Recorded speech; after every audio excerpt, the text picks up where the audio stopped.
show what it is that you're going to do, and then you do it. And so when they give money, then they often want to give money year after year after year. Some people will give money anonymously. They don't even want a tax write-off. They're just like, here's the money, take it. And other people, they want extensive reports. They want the tax receipt. And so that's the beauty of having the for-profit and the nonprofit, is that you'll have individuals who will give to either or both. Global Socialpreneurs is brought to you in part by Positive Talk Radio, KKNW 1150 AM in Seattle. Check them out at www.positivetalkradio.net.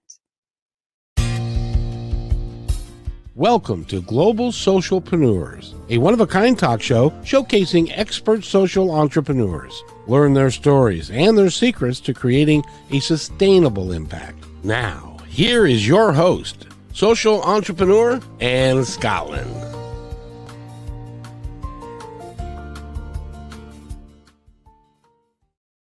Welcome, welcome. I'm so glad to have all our viewers and listeners here today on Global Socialpreneurs. We're continuing our conversation with amazing guests about social entrepreneurship. And the purpose of this show is really to help people who aren't familiar with the concept, which is a lot of people, understand how their personal enterprises and entrepreneurships can be social entrepreneurships or social enterprises without a lot of difficulty, and all the pros to that. And when our guest today is going to give us some incredible examples of that, I absolutely can't wait.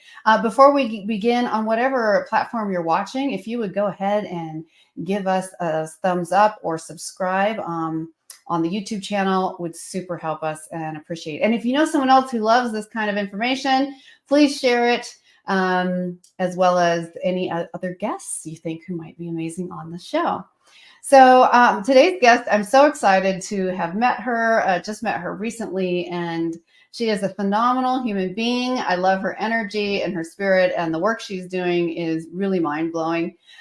She's from British Columbia, Canada, and this is Dr. Nicolette Richer, and she leads the Richer Health, which is a pioneering force in social entrepreneurship. Amazing.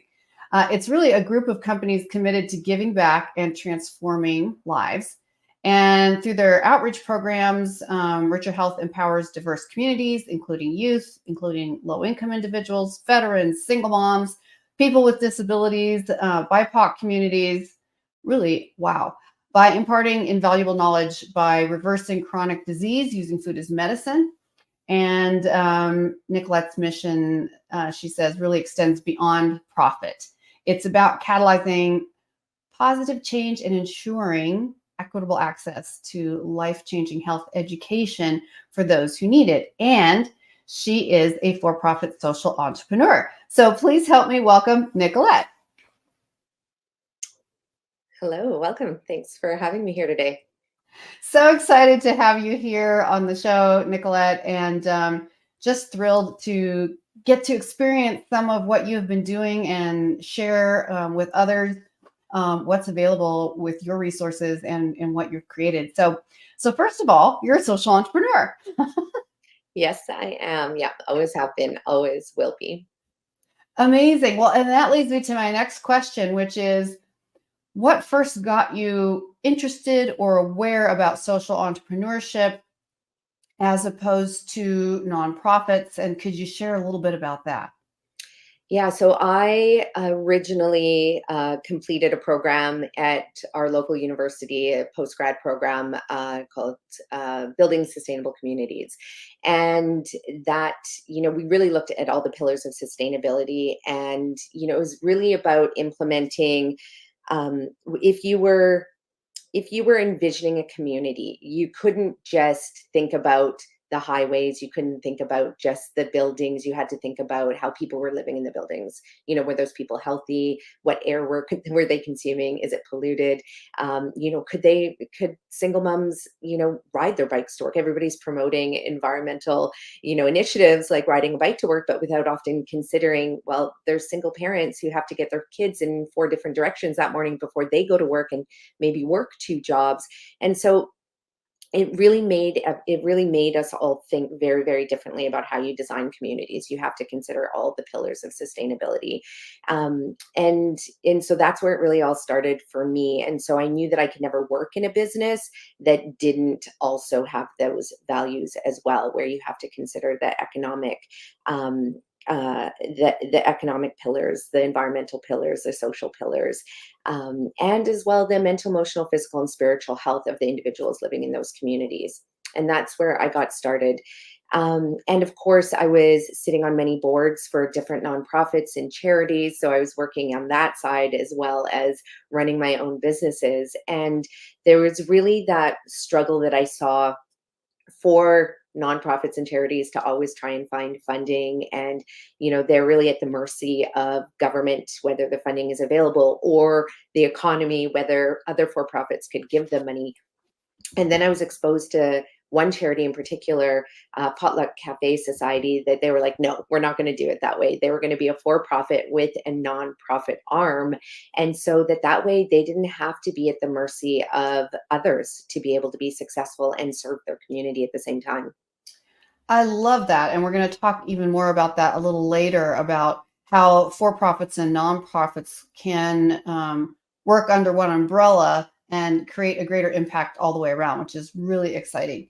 So I just want our viewers to know I'm going to ask you about your flagship program, but also this woman has a lot of things she's involved in that you're going to be really interested in. So you're going to want to hear about all of them. So tell us about your primary focus right now as a social entrepreneur. Right. So we are training individuals on how to learn the science and the art of reversing chronic disease. So we train health professionals, physicians, dietitians, naturopaths, and stay-at-home moms, and veterans who healed themselves through our program. So we train them to be able to run their own business, teaching other people how to reverse their chronic diseases. So we're living in a world where it's actually, the CDC has announced that it's official. We are in an epidemic of chronic disease, diabetes, heart disease, mental health disorders, autoimmune disorders. And what that means is, as a global society, we are not functioning really at our truest potential, because we are attending doctor's appointments, paying thousands of dollars a month for medications for reversible chronic diseases. They're actually really easy to reverse. You can reverse diabetes in 7 days, have blood sugar levels back to normal. Meanwhile, people are struggling with these diseases, and we don't have enough individuals who have the knowledge that these chronic diseases are reversible. We have not been taught that by our physicians. We've not been taught that by a lot of nutritionists even, that don't know how to reverse chronic diseases. So we teach individuals how to build their own small business, teaching other people how to reverse diseases. Now, wow. So what does that look like? You're building a small business to help other people reverse. So you're teaching, which is similar, because I'm a social entrepreneur that teaches social entrepreneurs and coaches other business people as well. So that's just really interesting, because I love the continuing snowball effect there. Exactly. So I'll give you a prime example. So we have one individual who is a client. So he couldn't leave his bedroom as a young 22-year-old. He was an entrepreneur running a business, quite a successful business actually. But he developed, he suffered originally from depression, moved into anxiety, panic attack disorder, couldn't leave his bedroom for an entire year. 1 year, couldn't go outside. And his brother found us. His brother then enrolled him in our program to learn how to reverse his mental health conditions. So immediately reversed his mental health conditions. So when he was able to leave his bedroom, he did all of this through metabolic nutrition and detoxification. So once he understood the power of food to reverse chronic diseases, well, he then wanted to teach others. So then he signed up for our nutrition and detox coaching program to become a coach. So then he graduated, and then now he runs a beautiful, thriving, successful business, multiple businesses, in fact. One's called Mental Millennials. He has a podcast where he teaches men primarily, but all genders in their 20s, how to reverse their mental health conditions so they can then go on and start and launch their own businesses. And now he has a beautiful wellness center on, I think it's hundreds of acres of land in British Columbia, that it's a wellness center working with Indigenous communities as well, and elders. They work together to be able to teach this to their broader communities as well. So that's an example of taking somebody who's essentially on disability and moving them through so that they are a thriving, contributing member of society, helping others. Wow. Wow. That is really incredible. So, so let's just talk for a minute about, while we're still talking about Richer Health, which is, reversing chronic disease, is offering education, school programs, and educating other people to educate, which is the real beauty that gets me excited about social entrepreneurship, because it is so much more of an intense education model in some ways, because it offers a for-profit result. So this young man is also able to make a living off of what he's doing and helping, hundreds of people as well. So, so tell us just a little bit more about how you finance and what's your business. What does your business plan look like for Richer Health? Right. So we are a for-profit model for Richer Health, but we are also an enterprising nonprofit. So we have a charity on the side. So there are individuals who come to us that they're on, a really fixed budget. They cannot afford to take educational programs like the rest of us who are quite privileged can do. And so for them, they're on disability, they have chronic health conditions, they haven't been working for years and years, so they're not going to be able to pay for a 6-month training program like the one we offer through our for-profit. So our charity is able to fundraise, often through organizations that have graduated from our program, and then they give back to the charity, which is nice, but also huge organizations like Lululemon, Sage Natural Wellness. We have, oh my gosh, I'm trying to think of all of the sponsors. We have dozens of sponsors that contribute to our charity. They get a tax write-off, and then we're able to offset the price for our students that cannot afford our programs. So that way everybody wins. As the people who can pay, the people who cannot afford to pay, they don't have, we can offer them a, substantial discount, scholarship. We offer that to, Black, Indigenous people of color that experience these chronic diseases at 4 to 8 times higher rates. So they'll never be able to close the health and equity gap that's existing right now unless they are able to take programs like ours at a discounted rate. And so Yes.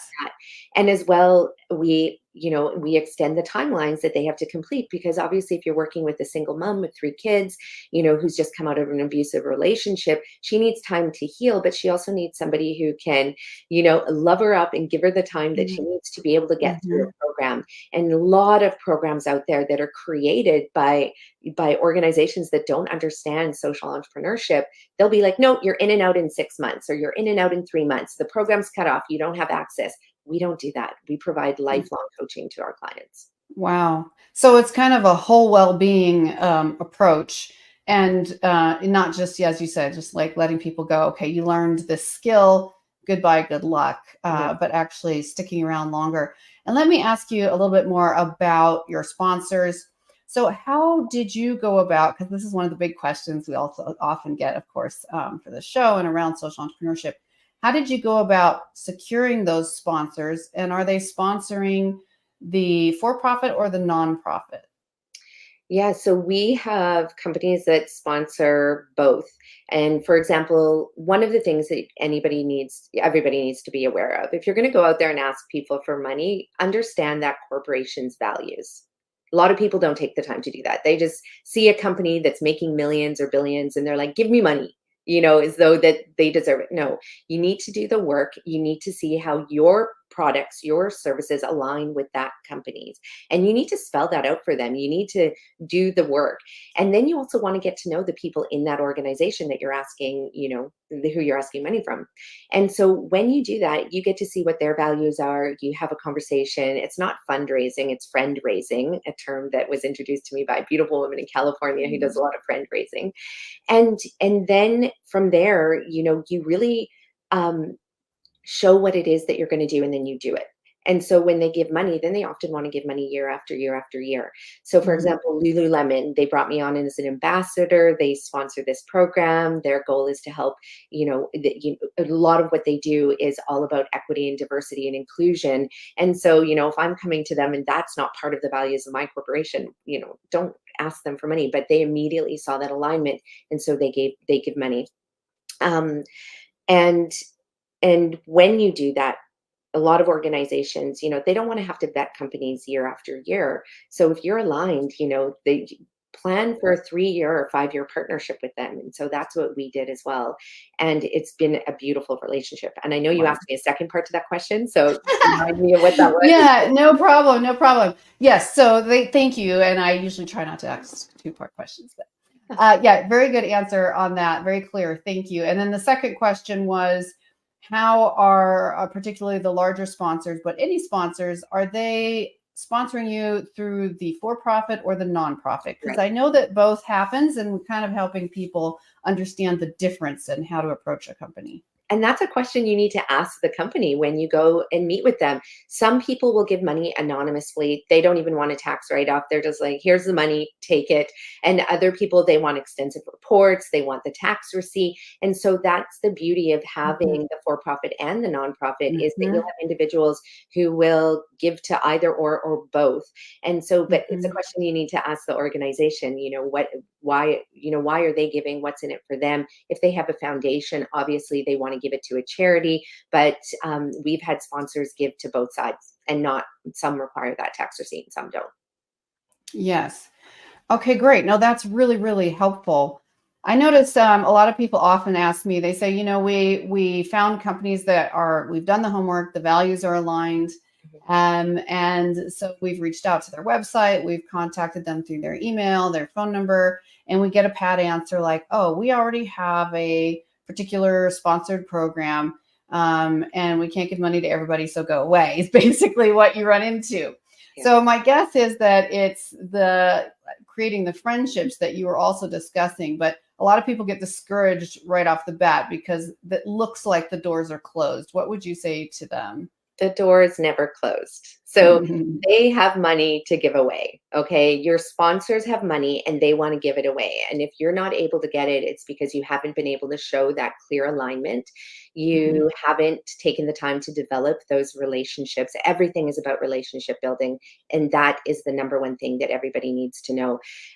We live in a world where, nepotism is real, and it's not a negative thing, because we are in a chaotic society of so much information. Everybody's got a social media account, but it doesn't mean anything, right? What somebody posts online might not actually equate to what's happening behind the scenes in that organization or that individual's lives. And so it's up to you to be able to form that relationship beyond just, look at my social media, I have lots of followers, and, get to know the individual on the other side. And then realize that we have human connections that really need to be made. And there's probably a lot more that you have in common than just your organization has money, my organization needs money. And also you have to go into it with, holding true to your heart. Reciprocity is a term that, gets thrown around, but it is truly a real thing that will help you get further faster when you actually go in wanting to give instead of receive. And that is another thing that most organizations that are doing fundraising for their charities, it's like, well, just give, you have the money. That's not what this is about. It's about forming those relationships, letting them know what you're going to give them, because that organization that's giving money, they need to also get things back. And it might not be the things that you think. For example, like, I'm going to splash your name all over our social media. I'm going to do 10 posts, or I'm going to have your logo at our event. Organizations want more than that these days. And if that's all you think you're going to give them, then, they're just going to go next. Like, what can you give their employees? How do you want to see their organization grow as a result of what you're doing with your organization, your charity? So it's important to really move into every relationship, wanting to give more than you want to get back. And when you do that, people will see that you are, you're ethical, you're values driven, you're authentic, you're sincere. And that's where we've seen the money flow. Amazing. And one follow-up question on that, which was, you gave an example of, like, what do their employees need as far as, finding ways to give back to the company. Can you come up with any other examples off the top that are other ways you found to give back to the companies? Yeah, so that's the nice thing about having the charity and the for-profit. So our for-profit runs several programs. We have a corporate program that we work with companies. We'll train all of their employees for an entire year on how to reverse their chronic diseases, improve their mental health. So that is something that we can give back to the company. So we say, hey, would you be willing to donate to our charity? And then we would love to do, free training or paid training at a discount. It Mhm, doesn't always have to mhm, be free what you're giving. mhm, So our program's $25,000 to work with a small business and a medium-sized business, and we can offer that to them at a discount. And that's mhm, beautiful thing that can happen when you have the for-profit and the nonprofit. You can do that as well, strictly with the charity. Offer your services back to their employees, and maybe even include the employees' families. That's something that we mhm, do, because it's one thing to just train the individual in the organization, but they have family members that also need those same services. So include that, and that will show that you care more than, about that organization's family. You care about the greater, extended environment that, impacts that individual in that mhm, organization. So for example, we teach people how to eat real to heal. Well, if I'm teaching 50 CEOs that are working 80 hours a week, they probably have a spouse at home that is managing the household, and mhm. they are managing the cooking. So it doesn't make sense for me just to teach you know, the senior managers in that organization. We need to teach their husbands and wives who are at home taking care of the children, or, busy themselves. And so we do that, and it's amazing. And that's just adding value. And anybody can add value to anything that they're offering. I love that. And I really appreciate that because I think that gives people so many more ideas, thinking out of the box. And this is a lot what I teach in my Meta Mindset program, which is thinking out of the box and thinking organically instead of by this formula that is forced upon us. Like if you don't have 100,000 followers, and if you don't, run advertisements for a company all over the place, and if you don't, like, there's no other way to do it. But going from your gut, creating those relationships, and then being creative. I think that's another thing I really love about social entrepreneurship is I meet some of the most creative people in the world doing this kind of work, because it does take innovation. It does take new ideas. And that's what's really going to change the world and create sustainable change, because we're thinking outside the box every day. Your idea of, oh, we have a 6-month education program for people who can then go and teach it themselves. But, then we're going to they're part of our family forever now. It's not like they're just done and gone. That's that creative kind of thinking that goes farther than just a formula on paper. Okay, so I want to switch gears really quick because I want to talk more about some of the other work you're doing right now. And believe it or not, everybody, this lady also has plant-based whole foods restaurants that are both social and environmentally friendly. Oh my word, please tell us a little bit about your restaurants and what they're called. Definitely. So we have a collection of restaurants called the Green Mustache, and they are 100% organic, plant strong, plant-based, whole food restaurants. So we source from our local farmers who grow the food, pick it, drop it off at our restaurant 7 in the morning. We then, clean it, and then we serve it to our customers. Then we take the food scraps, and which we don't have any food waste because we make it fresh every single day. But we have the food scraps, the butts of the lettuce and the carrots, and then we give that to the local farmers that they can feed it to their chickens and their pigs. And, so it's a cradle to cradle operation. And we've been doing that for 10 years now. We have built multiple restaurants, closed some restaurants during COVID, but it's an amazing organization, and we provide the healthiest food to our communities through our restaurants. We love what we do. Wow. Wow. I just want to like run up to BC right now and try one of them out because as most people know, I'm vegetarian. And so I love finding new alternatives to great eating. I love to eat. So just because you want to eat healthy doesn't mean you have to eat stuff that you hate. You can train your taste, but also you can make really good food. I think we were talking about this the other day, vegan, vegetarian, whatever it is. And I love that you're giving back to the farmers. So whatever the, vegetable scraps. So here's a question. So I think a lot of people would say, but it's so much easier and takes no energy to just throw this stuff in the dumpster. from your restaurant, do you find it costs you more to dispose of it responsibly, or how did you find that solution?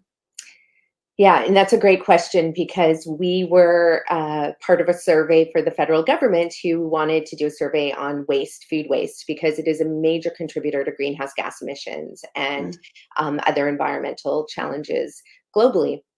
And when they looked at our numbers, they're like, you don't have very much food waste. And I was like, well, no, we don't. We portion our food correctly for our customers. We make it fresh every day. We don't have to ever overproduce anything. And so they looked at our numbers and they disqualified us from the study because we were considered an outlier, which I thought was funny. But the farmers come and pick up, the waste from us, or if we're going back home, we can drop it off on the way. We don't have to go out of our way for this.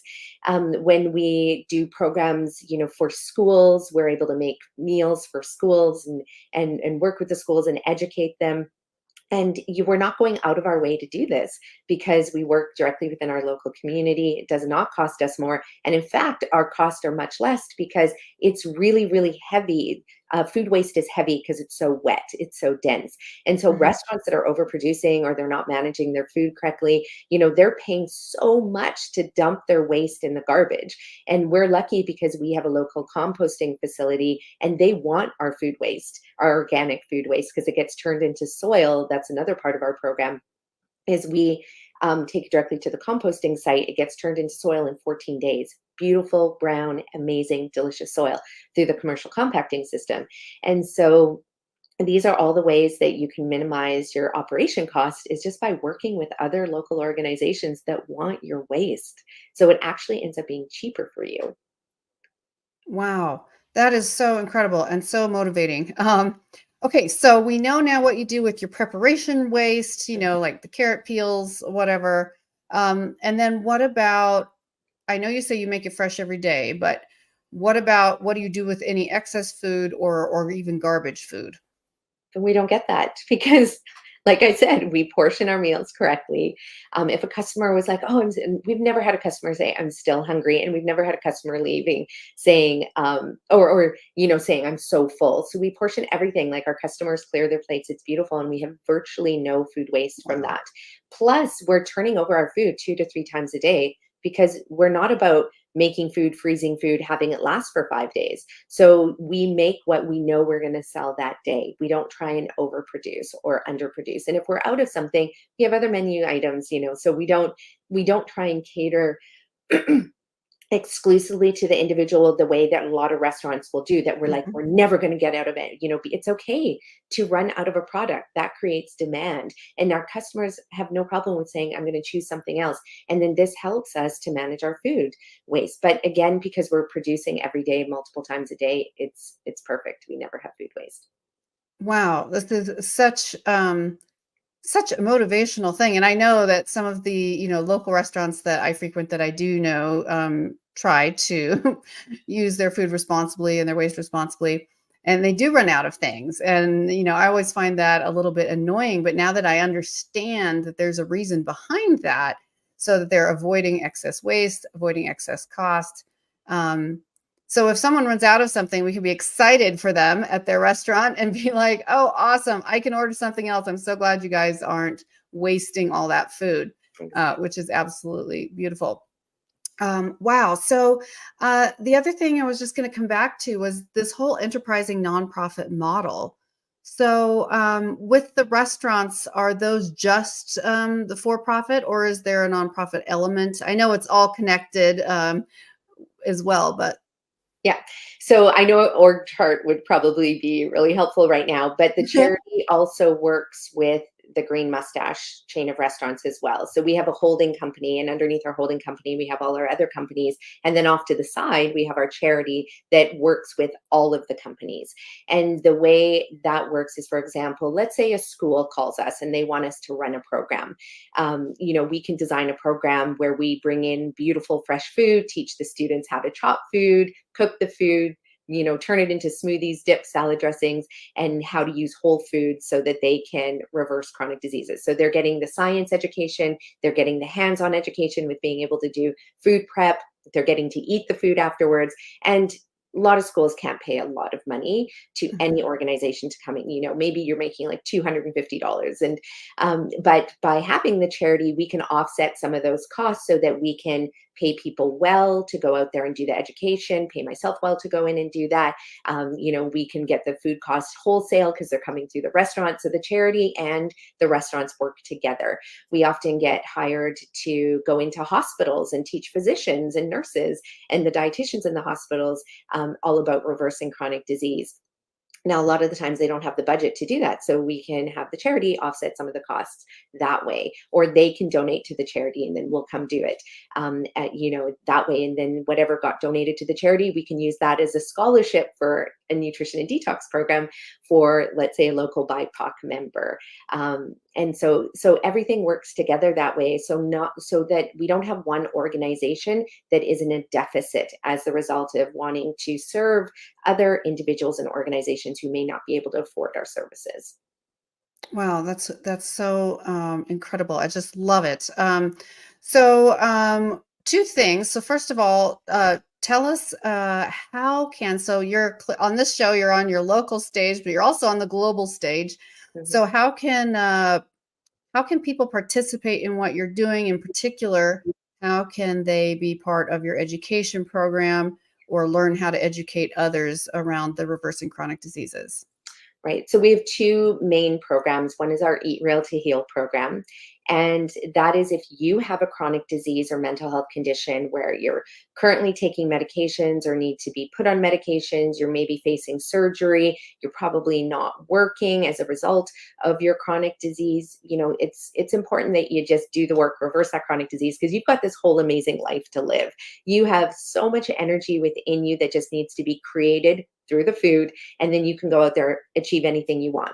So let's reverse your chronic disease. So that would be our Eat Real to Heal program. It's very affordable. And again, if you cannot afford to do the program, let us know, because you can fill out a very short application. You don't need to show us your tax return to be able to get a scholarship or anything like that. You know, we're going to trust that, you know, you're on a fixed budget. So do that program. And we work with you. We coach you every single week for life in that program to make sure that you're healthy and your family's healthy and reversing their chronic diseases as well. Then the second program, yeah, that's a beautiful program. And then the second program is what most people usually will bump themselves up to that program when they've reversed their disease, they're back at work, they're making money, they now want to help other people do the same. So then you can sign up for our nutrition and detox coaching program. That's a 6-month program where the first 3 months you learn the art and science of reversing chronic disease. And so you can teach it to others. Then the next 3 months, I teach you how to create a business from scratch and launch it. And so I've created multiple 6-figure businesses and 7-figure businesses. And so I'm going to teach you exactly how to do that, including writing the business plan, creating the organization, launching it, getting your first clients. So that's the second part of that program. And yeah, that's our nutrition and detox coaching program. Wow. And for all of our viewers and listeners, you can look in the notes here to see how to contact Nicolette and her program. It's scrolling here at the bottom. It's also in the notes. And if you're driving and listening to an audio podcast, you can always just reach out to me directly. The email's on my website, so contact@annscottlin.com. Thank you so much, Nicolette. What I'm so excited about is this is part 1 of part 2. We have never done a part 1 and part 2, but when I met her, I said, we're doing a part 1 and a part 2.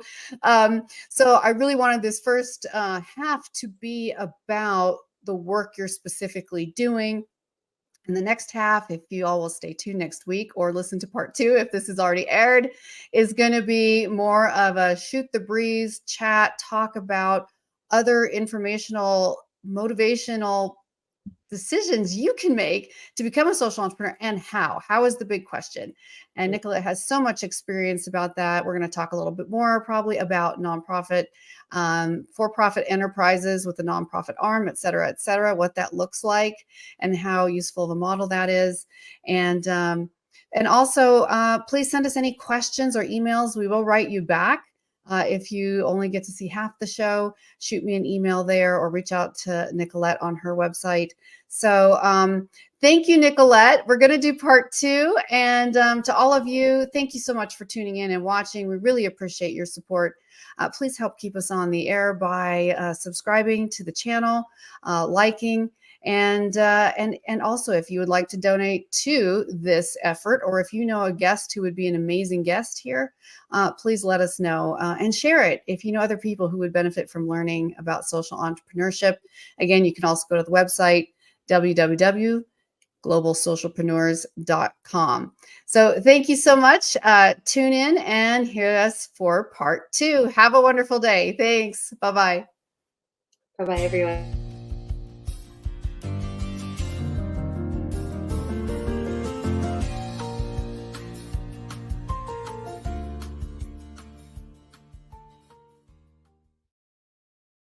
Hi, I'm Ann SCOTTLIN. Are you one of those people who always wants to aim higher? Would you like to increase your profits and your personal fulfillment at the same time? And wouldn't you love to make a greater impact in your business and your life? If your answer is yes to any of those, find out more and send me a message at annscottlin.com/special. I would love to work with you.